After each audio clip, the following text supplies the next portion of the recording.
Capítulo 16. O que aconteceu com as estátuas? Que lugar estranho! Exclamou Lúcia. Quantos bichos de pedra! E gente também, parece até um museu. Psiu, fez Susana. Olhe o que Aslan está fazendo. Aslan aproximou-se do leão de pedra e soprou. Deu meia volta, como um gato querendo agarrar o próprio rabo, e soprou também sobre o anão de pedra. Saltou sobre uma grande dríade de pedra. Voltou-se rapidamente para uns coelhinhos petrificados à direita. Correu para 2 centauros. Susana, Susana, olha o leão. Já viu alguém acender um fósforo aceso a um pedaço de jornal num fogão de lenha? Parece no princípio que não aconteceu nada. Depois você nota uma chamazinha fraca na beirada do papel. Aconteceu uma coisa muito parecida. Durante os primeiros segundos, depois do sopro, o leão de pedra ficou igualzinho. Depois, um fio dourado muito fraquinho começou a andar por seu corpo branco de mármore e foi aumentando.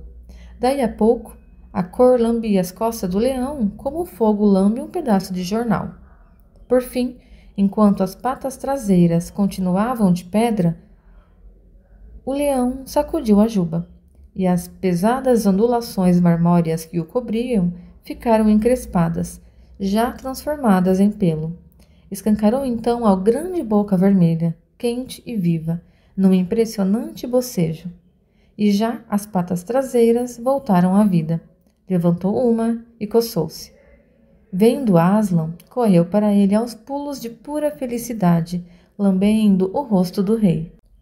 E as estátuas voltaram à vida por todos os lados. O pátio já não parecia um museu, era um jardim zoológico.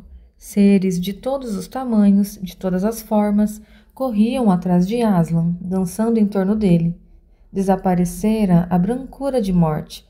O pátio era festival de cores, com dorsos lustrosos e castanhos de centauros, chifres anilados de unicórnios, plumagens deslumbrantes, o pardo avermelhado das raposas, cães, sátiros, meias amarelas e capuzes vermelhos de anões. E espíritos de bétulas em túnicas de prata, espíritos de faias envoltos num verde fresco e transparente, espíritos de vidoeiros vestidos de verde tão brilhante que quase parecia amarelo. Sumira o silêncio de cemitério. O pátio ressoava com um som alegre de rugidos, zurros, latidos, uivos, grunhidos, arrulhos, relinchos, gritos, canções e risos. Gemeu Susana num tom diferente. Olhe, você acha que isto é seguro? Lúcia olhou e viu que Aslan soprava os pés de um gigante de pedra. Está tudo bem, gritou Aslan alegremente. Quando os pés estão corretos, todo o resto os acompanha. Não era isso que eu estava querendo dizer, murmurou Susana para Lúcia. Mas era tarde demais, mesmo que Aslan tivesse entendido. A força da vida já subia pelas pernas do gigante. Ele mexeu os pés, levantou o cajado que tinha encostado ao ombro, esfregou os olhos e disse: Que foi isso? Devo ter dormido demais. Onde está aquela feiticeira de uma figa? Tiveram de explicar ao grandão tudo o que havia acontecido. Levou a mão à orelha e fez com que repetissem tudo, até ouvir e entender bem. Depois, inclinou a cabeça à altura de um monte de feno e tirou o boné a Aslan, muitas vezes, com o carão a resplandecer de alegria. Os gigantes, de todas as raças, são tão raros hoje que há poucos com boa aparência. Aposto 10 contra 1 que você nunca viu um gigante com o rosto resplandecente. Mas pode estar certo, vale a pena ver. E agora é lá dentro, disse Aslan, todo mundo de olho bem aberto. Busca rigorosa em tudo. A gente nunca sabe onde pode estar escondido um pobre prisioneiro. Foi uma correria. Durante alguns minutos, aquele horrendo castelo, velho, escuro e mofado, ressoou com o ranger das janelas que se abriam e com o eco de vozes que gritavam ao mesmo tempo. Não se esqueçam dos calabouços. Quem me ajuda a arrombar esta porta? Aqui tem outra escada de caracol. Olhem o coitado do canguru. Chamem Aslan. Puf, que abafamento. Será uma porta falsa? Tem um bando imenso aqui em cima. Mas o melhor de todos os momentos foi quando Lúcia subiu as escadas gritando: Aslan, Aslan, achei o Sr. Tóminos. Depressa, por favor. Daí a pouco, Lúcia e o pequeno fauno, de mãos dadas, dançavam de alegria.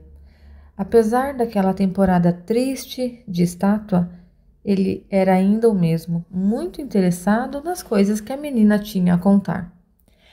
Até que a busca na casa da feiticeira chegou ao fim. O castelo estava vazio de todo.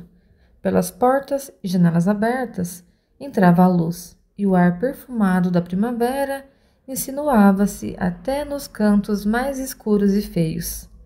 A multidão de ex-estátuas voltou ao pátio. Foi aí que alguém, o Sr. Tóminos, se não me engano, se lembrou de perguntar: Mas como iremos sair daqui? Aslan entrara de um salto. Os portões ainda permaneciam fechados. Não há problema, disse ele, chamando o gigante. Como é o seu nome? Sou o gigante Rumba Catamal. Às suas ordens, disse ele, tirando o boné. Pois muito bem, senhor Rumba Catamal. Pode ajudar-nos a sair daqui? Com muito prazer, disse o gigante.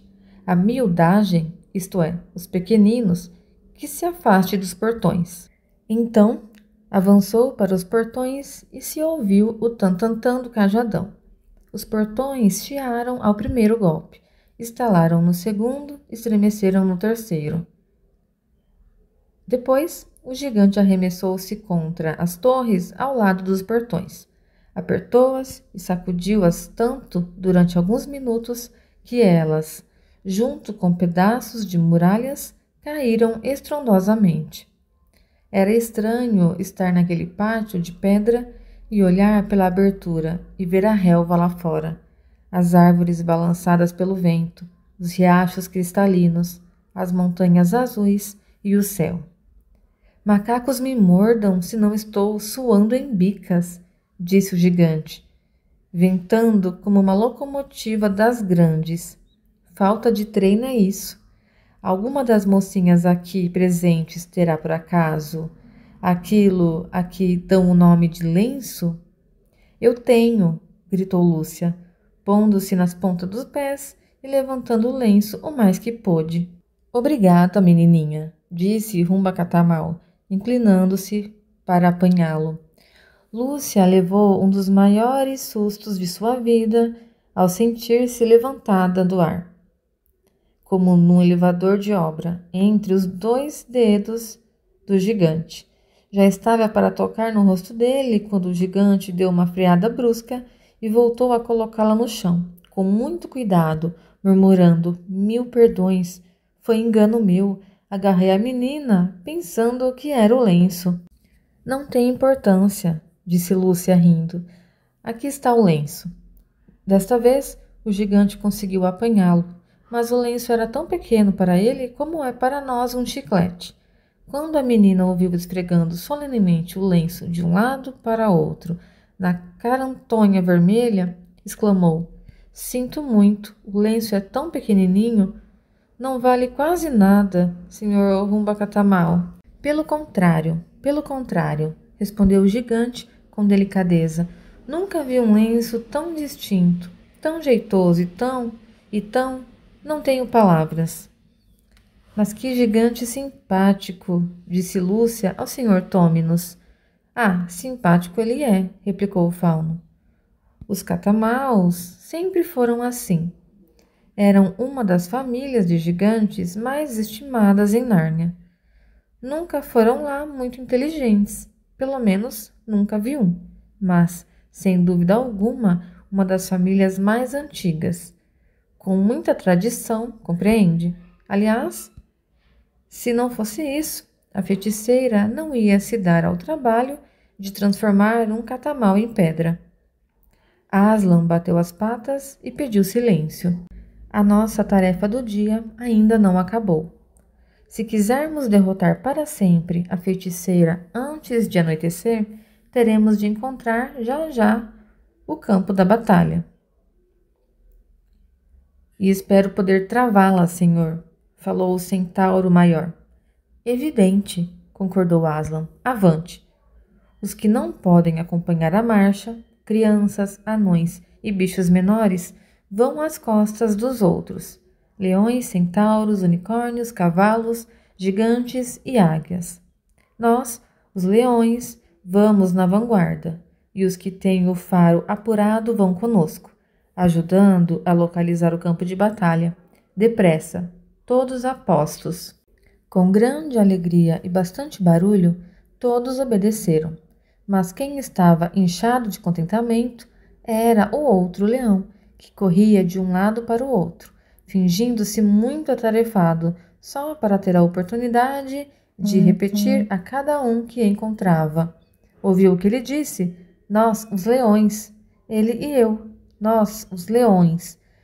Por aí você vê, porque eu gosto tanto de Aslan. Não se põe lá em cima. Não é de bancar o importante. Nós, os leões, ele e eu. E só parou quando Aslan colocou em cima dele 3 anões, uma dríade, 2 coelhos e um ouriço. Aí ficou um pouco mais calmo. Quando estavam todos prontos, foi um grande cão de guarda que ajudou o rei a colocá-los em forma. Saíram pela abertura feita na muralha.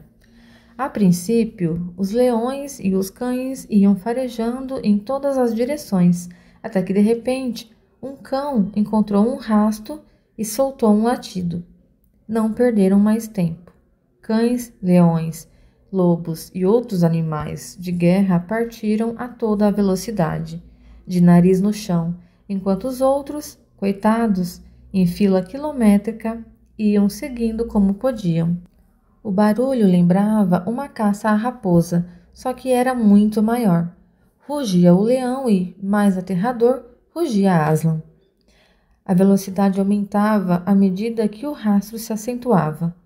Ao chegarem à última curva, num vale estreito e sinuoso, Lúcia ouviu um ruído que dominava os outros todos. Um ruído que a fez estremecer por dentro. Eram gritos e uivos e o choque de metal contra metal.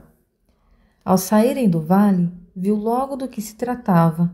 Pedro, Edmundo e todo o resto do exército de Aslan lutavam desesperadamente contra uma imundície de gente, seres hediondos, como os da véspera. À luz do dia, eram ainda mais estranhos, mais malignos e monstruosos, e pareciam mais numerosos. O exército de Pedro, de costas para ela, parecia uma brincadeira, e havia estátuas espalhadas por todo o campo de luta. A feiticeira certamente usara sua varinha, mas agora ela lutava com o grande facão de pedra, e era com Pedro que lutava. Os dois com tal fúria que Lúcia mal conseguia ver o que se passava. Só via o facão e a espada cruzarem-se com grande rapidez, como se fossem 3 facões e 3 espadas. Os dois estavam no meio exato do campo de batalha, de um lado e outro, as fileiras dos combatentes. Não havia lugar onde os olhos não vissem coisas de arrepiar. Desçam do cavalo, meninas, gritou Aslan. Com um rugido que fez tremer a terra de Nárnia, do Lampião às praias do mar oriental, o gigantesco bicho atirou-se à feiticeira. Lúcia viu por um instante a feiticeira fitando o leão, cheia de medo. E logo a seguir os dois rolaram pelo chão. Ao mesmo tempo, os animais guerreiros, libertados por Aslan, caíram como loucos sobre o inimigo. Os anões lutavam com machados, os cães com os dentes, Rumbacatamal com o seu enorme cajado, sem falar nos pés, que esmagavam dezenas de inimigos, os unicórnios com os chifres, os centauros com as espadas e os cascos. O exausto exército de Pedro exultou com o reforço. Os inimigos guincharam, e foi um estrépito no bosque.